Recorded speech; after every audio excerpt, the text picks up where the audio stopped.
નમસ્કાર બાળ મિત્રો, જ્ઞાન મજરી વિદ્યાપીઠ મહુવામાં આપનું હાર્દિક સ્વાગત છે. મોડિયા રમેશ બી. બાળ મિત્રો, આપણે જોયું અત્યાર સુધીના આપણા અભ્યાસની અંદર 1 થી 3 યુનિટ પૂરા થયા. મને બાળ મિત્રો વિશ્વાસ છે આપણે ખૂબ સારી રીતે સમજાણા છે અને થોડી વધારે વાત કરી. આપણે યુનિટ 4 નવમું ધોરણ એટલે 10માનો બેઝિક પાયો એ આપણે ખબર છે. હવે આપણને જેટલું નવમું ધોરણ વધારે સમજાય એટલું 10મામાં આપણે ખૂબ વધારેમાં વધારે ફાયદો થાય. બીજી વાત કરું, યુનિટ 4 દ્વિસલ સુરેખ સમીકરણ. દ્વિ એટલે બે, દ્વિ એટલે બે, દ્વિચલ બે ચલ. ચલનો અર્થ કહો કે આપણને એબીસીડી ના કોઈ પણ અક્ષર આપણને આપેલા હોય કે આલ્ફા બીટા પણ આપણને આપે તો કોઈ પ્રોબ્લેમ હોતો નથી. પણ આપણે આમ વાત કરી તો વધારેમાં વધારે એબીસીડી ના અક્ષર વધારે આપણને આપેલા હોય છે. બીજી વાત, દ્વિચલ સુરેખ સમીકરણ સીધી રેખા. દ્વિચલ સુરેખ સમીકરણનો અર્થ એવો છે કે આપણે આના જ્યારે આલેખ કોઈ પણ દોરવાના આવશે આગળ સીધો આલેખ, આના જે આપણને આલેખ મળવાના છે એ કેવા મળવાના છે? સીધા મળશે. કેવા મળશે? સીધા આલેખ મળશે, સીધી લાઈનમાં હશે. હું વાત કરું તો એ આલેખ આમ હોય તે ભલે કે આમ હોય તે, મતલબમાં એ આલેખ વાંકા ચૂકો નહીં હોય. એ આલેખ વાંકા ચૂકો નહીં હોય એટલે દ્વિસલ સુરેખ સમીકરણ. બીજી વાત કરું, હવે જોઈએ કે જો ax b બરાબર c, અહીંયા ABC અસરાંકો છે. ABC શું છે? અસરાંક. A B આ x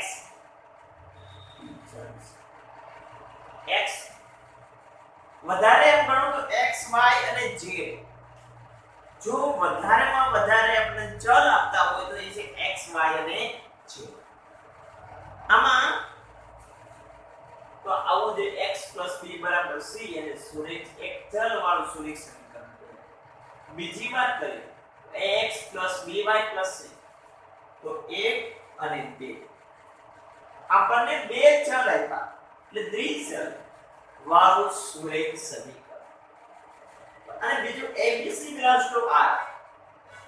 belongs to માં હો. ગુજરાતીમાં એમ થાય માં હો. આપણે કેમ કહીએ કે ઘર હોય, ઘરની અંદર રસોડું હોય તેમ કહેવાય ઘર belongs to રસોડું, કે રસોડું ક્યાં હોય? ઘરની અંદર.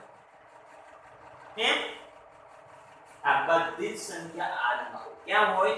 r ની અંદર. હવે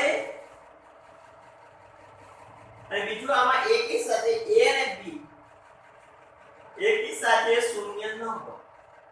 કે કોઈ પણ આવું દ્વિચલ સુરેખ સમીકરણમાં એક સાથે બે શૂન્ય ન હોય. એકાદું શૂન્ય હોય તો હાલે, પણ બે શૂન્ય એક સાથે હોતો નથી. નેક્સ્ટ, દ્વિચલ સુરેખ સમીકરણનો ઉકેલ અનંત હોય. આપણને કોઈ પણ દ્વિચલ સુરેખ સમીકરણ આપે, દ્વિચલ સુરેખ સમીકરણ આપણને આપેલું હોય તો આપણે એક જ વસ્તુ જોવાની કે દ્વિચલ સુરેખ સમીકરણનો ઉકેલ અનંત. આપણે જોવે કેટલા એના ઉકેલ મળે. આપણે કેમ કે પ્રાકૃતિક સંખ્યા તો કેટલી છે? અનંત. કે પ્રાકૃતિક સંખ્યા આપણે જેમ સંખ્યા લખવી લખશા અનંત સુધી લખી શકાય એ રીતે કે દ્વિચલ સુરેખ સંખ્યા ઉકેલ કેટલો છે? અનંત. આવો વિકલ્પ ખરા ખોટામાં પૂછાતું હોય. નેક્સ્ટ, દરેક દ્વિચલ સુરેખ સમીકરણનો આલેખ રેખા હોય. દરેક દ્વિચલ સુરેખ સમીકરણનો આલેખ કેવો છે? રેખા. એ સીધી રેખા જે આપણે વાત કરી. y અક્ષનું સમીકરણ x = 0 અને x અક્ષનું સમીકરણ y = 0. y અક્ષ પર આપેલું કોઈ પણ સમીકરણ હોય y x ને કરતા બનાવે તો x 0 હોય અને x ને કરતા બનાવીને આપે તો y કેવો હોય 0 હોય. x = એનો આલેખ y x ને સમાંતર કે આપણને જો આની અંદર x = એની કિંમત આપી દીધી હોય તો x = જો આપણને a આપી દીધો હોય તો એનો અર્થ એવો થયો કે e yx ને સમાંતર છે અને y બરાબર આપણને જો b આપી દે તો એનો અર્થ એવો થયો કે x અક્ષને સમાંતર છે.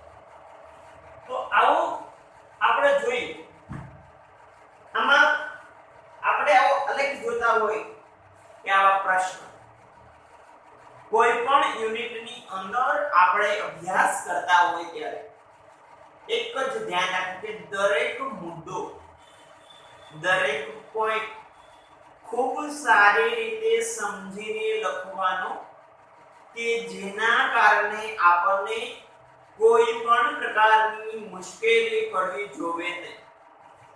કોઈ પણ પ્રકારની મુશ્કેલી પડવી જોઈએ નહીં અને ખૂબ સારામાં સારી રીતે આપણને આવડવું જોઈએ એવો મારો મંતવ્ય છે. તો આપણે આ પોઈન્ટ જોઈએ બાળ મિત્રો. દરેક પોઈન્ટને તમે બાળ મિત્રો સારામાં સારી રીતે સમજો.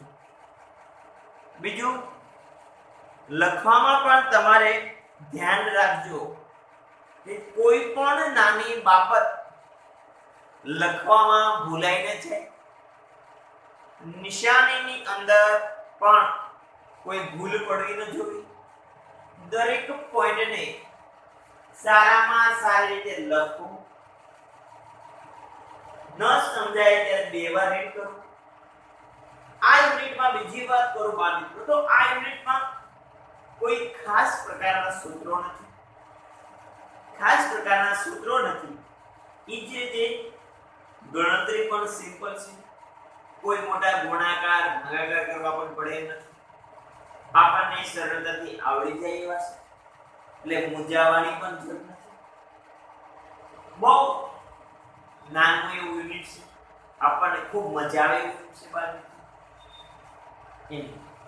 તો હવે તમે બધાએ સારી રીતે લખ્યું છે તો આમ ખૂબ સરસ રીતે તમે બુકમાં પણ એડ કરતા જજો.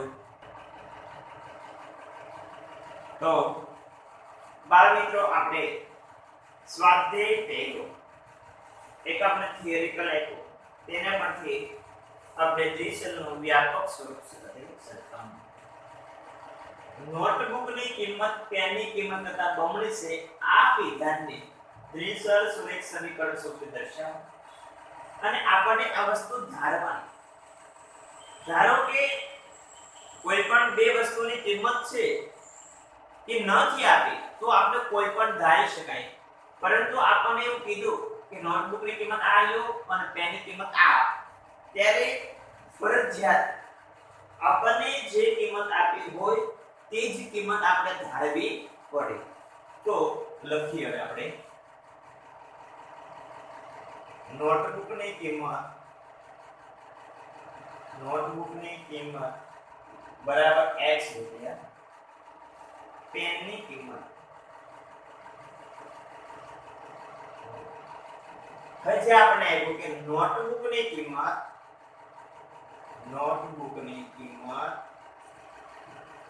પેનની કિંમત કરતા બમણી છે. બમણી એટલે બે ગણી. હવે નોટબુકની કિંમત x, પેનની કિંમત કરતા હવે કોનામાં બે ગુણમાં તો કરતા પહેલા કોણ નામ છે પેન, તો પેન એટલે y એટલે 2y.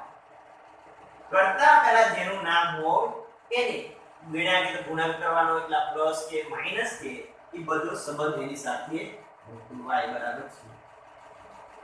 આ આપણું દ્વિચલ x અને y બે ચલ વાળું સુરેખ સમીકરણ.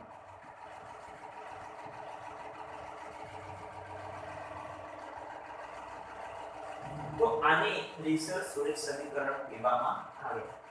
ફક્ત ધ્યાન આપણે એક જ રાખવાનું કે શબ્દો જે આપ્યા, શબ્દો જો આપણને સારામાં સારી રીતે સમજી જાય, કોને ગુણવા, કોને ભાંગવા, કોને ઉમેરવા, એવું જે કઈ વસ્તુ આપી તે જો આપણને સારામાં સારી રીતે સમજાઈ જાય તો પછી એમાં કોઈ પ્રકારનો પ્રશ્ન નથી રહેતો અને આ ખૂબ આપણને સહેલાઈથી અને ખૂબ સારી રીતે આપણને સમજાઈ જવાનું. તો બાળ મિત્રો, હવે તમે તમારી બુકમાં એ વસ્તુ લખી નાખો. બુકમાં લખતી વખતે ધ્યાન રાખજો કે આની અંદર કોઈ પણ પ્રકારનો ભૂલ ન પડે, શબ્દોમાં અદલાબદલી ન થાય, એનું પણ ધ્યાન રાખવાનું. ખાસ એ વસ્તુ જોજો. ઘણી વખત ઉતાવળ કરવામાં આપણે ભૂલમાં બીજું લખતા હોય કે જ્યારે આપણે રિવિઝન કરતા હોય ત્યારે ન સમજે તો આ પદ કેમ આવ્યું, પરંતુ જ્યારે પહેલી વખત દાખલો ગણીએ ત્યારે વ્યવસ્થિતપણે ગણવાનું કે રિવિઝનમાં કોઈ પ્રકારની મુશ્કેલી ન પડે. તો બાળ મિત્રો, આપણે પ્રશ્ન 2 જોઈએ. પ્રશ્ન 2 ની અંદર આપણે એવું કીધું કે નીચે દર્શાવેલ દ્વિસર સુરેખ સમીકરણને ax by c = 0 તરીકે દર્શાવો અને દરેક ત્રિજ્યામાં a b અને c ની કિંમત શોધો.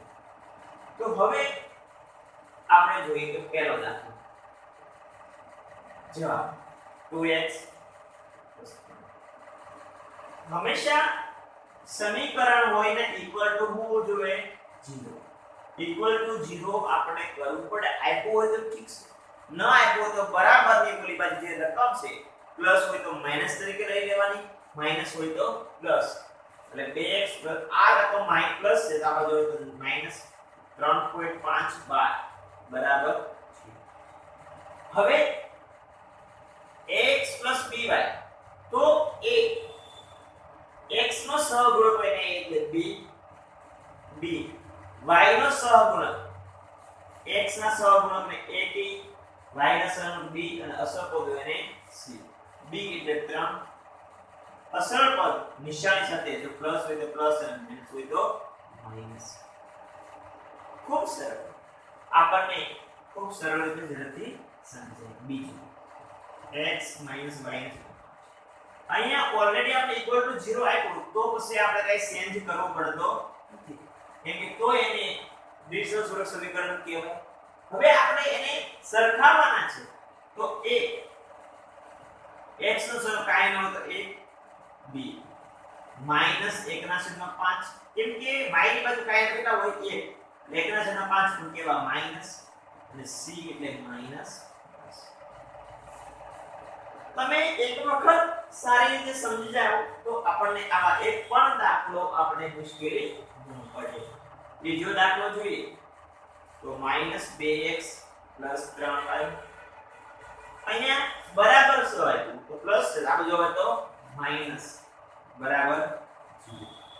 તો a -b, b 3 અને c -. પ્લસ હોય તો પ્લસ ની નિશાની કરવાની જરૂર નથી, પરંતુ માઈનસ હોય તો ફરજિયાતપણે જ્યારે આપણે સહગુણક લખતા હોય ત્યારે આપણે ફરજિયાતપણે માઈનસ લખવું પડે. એક્ઝામ્પલ 4 તો x અહીંયા પ્લસ છે તો આ બાજુ -3y બરાબર 0. એ x નો સહગુણક 1, y નો ગુણક -3 અને c અસલ પદ ન આપે તો હું લખી દેવાનું c. ધારો કે c અહીંયા પ્લસ કરીને 8 9 કઈ આપ્યું જ નથી તો એમાં ધ્યાન રાખવું પડે પ્લસ 0 c કરવાનું. કે 0 c કરશું એનો અર્થ કે 0 અને કોઈ પણ ગુણાકાર 0 થાય. એટલે જ્યારે આપણે જે પદ ન આપ્યું હોય એ ફરજિયાતપણે આપણે 0 સાથે મૂકવું પડે, કેમ કે આપણને આ પ્રમાણે મૂકવાનું કીધું. તો આપણે આ 4 દાખલા જોઈએ. તમને હવે સમજાણું છે કઈ રીતે ગણવો કઈ રીતે ન ગણવો. તમને આમાં કોઈ મુશ્કેલી નહીં હોય તો આ 4 દાખલા ગણી નાખો. પછી આપણે હજી આમાંના બીજા 4 દાખલા ગણવાના છે તો એની અંદર થોડા આપણે આગળ વધીએ કે જેના કારણે આપણને કોઈ મુશ્કેલી ન પડે અને દાખલા તમને એક આવડી જાય તો સમજીને ગણવા કે જેના કારણે બીજી વાર આપણે રિવિઝન કરી તો કોઈ પ્રકારની મુશ્કેલી આપણને આમાં ન પડે. તો બાર મિત્રો જોઈએ તો તમે હવે કેના હશે તો આપણે આ પહેલા 4 દાખલા પૂછી નાખીએ.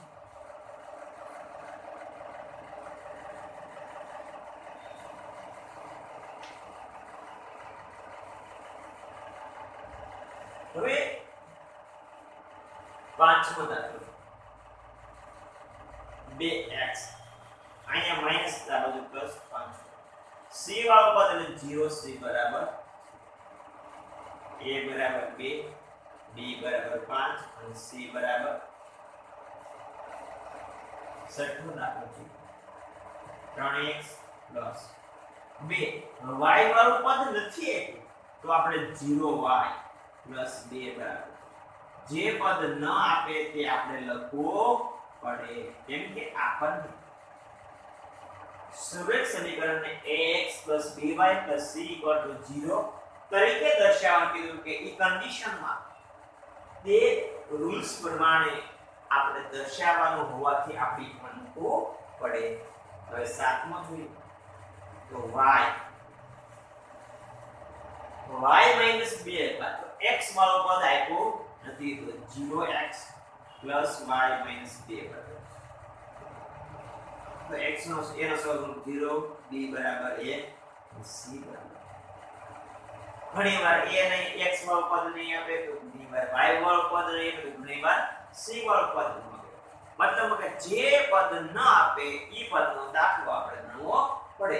બીજું એમાં જોવાનું થતો આઠમો દાખલો છે કે 8 5 તો હંમેશા પહેલા આવું હોય તો પહેલા x વાળો પદ એટલે 2x y વાળો પદ નથી આપ્યો અને 5 પણ 5 એ પ્લસ છે આ બધું માઈનસ બરાબર છે. તમે આની બદલે આમ પણ લખી શકો કે તમારે જો આમાં આવું કરવું હોય તો -2x 0y 5 શું કહેવામાં છે અહીંયા આ પદમાં 2x એમનો રહેવું દે 5 પ્લસ આ બધું માઈનસ આ પદ દે મેં માં ઊંધું કર્યું 2x ને આ બરાબર ની બાજુ છે -2x 0y 5 આ બે માંથી કોઈ પણ લખો ખોટું પડતો નથી. ધારો કે હું આમાં આ એક નંબર આપું આ ડબલ આવી તો પહેલા હું આ ના લખું તો a બરાબર 2 b બરાબર 0 અને c બરાબર 5 આ ડબલ આઈ ની વાત કરતા હોય તો a બરાબર -2 b બરાબર 0 અને c બરાબર 5 તો આ લખો તો આ લખું આ લખવા અને એવું લાગે તો બંને લખજો તો તમને વધારે સમજાય કે આની આ એક જ દાખલામાં બે રીત છે. આ બે રીતે લખો તો પણ પ્રોબ્લેમ થતો નથી. નહીતર તમને એવું થાય કે આવા દાખલા પૂછે તો મારે કયો ગણવો કઈ રીતે ગણવો આ રીત ગણવો આ રીત. આવા જો પ્રશ્નો ગણિત વિષયમાં વારંવાર મનમાં ઘૂમડે તો પછી આપણને અઘરું પડે કે મને આવડશે નહીં આવડે શું કરવું કેમ કરવું. એની કરતા જો બે રીતના દાખલા ગણાવો તો બે રીતના બુકમાં ગણજો તો તમને કોઈ પ્રકારની મુશ્કેલી થવાની નથી અને ઝડપથી ખૂબ સારી રીતે તમને આવડશે. તો બાળ મિત્રો હવે આ 5 થી 8 દાખલા 4 દાખલા બુકમાં વ્યવસ્થિત ગણી નાખો કે જેના કારણે આપણે રિવિઝન કરીએ તો એમાં કોઈ પણ પ્રકારની આપણને મુશ્કેલી ન પડે અને ખૂબ સારામાં સારી રીતે સમજાય. આપણું આમ ગણો તો આ પહેલા યુનિટનો આ પહેલો સ્વાધ્યાય હતો એના બે જ પ્રશ્નો હતા એ આપણે પૂરા થઈ ગયા. એટલે આપણને ભલે આપણે ધીમે ધીમે લઈ પણ આપણને બધું વસ્તુ સમજાય તો કોઈ પ્રકારની આપણને આમાં મુશ્કેલી થવાની નથી. અને લગભગ 4 લેક્ચરની અંદર 3 થી 4 લેક્ચરમાં આપણું યુનિટ પૂરું થશે એટલે કોઈ પ્રકારની મૂંઝાવાની પણ જરૂર નથી. આપણને ખૂબ સરળતાથી અને સારામાં સારી રીતે આપણે ગણિત આવડશે અને મજા પણ ભણવાની આવશે.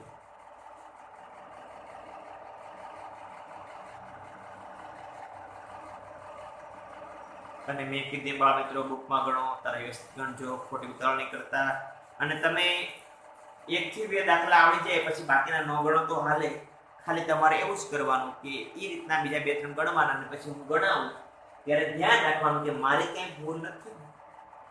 તમે જ્યારે સ્વેચ્છાએ પોતાની રીતે ગણતા થશો પછી કોઈ મુશ્કેલી પડશે નહીં.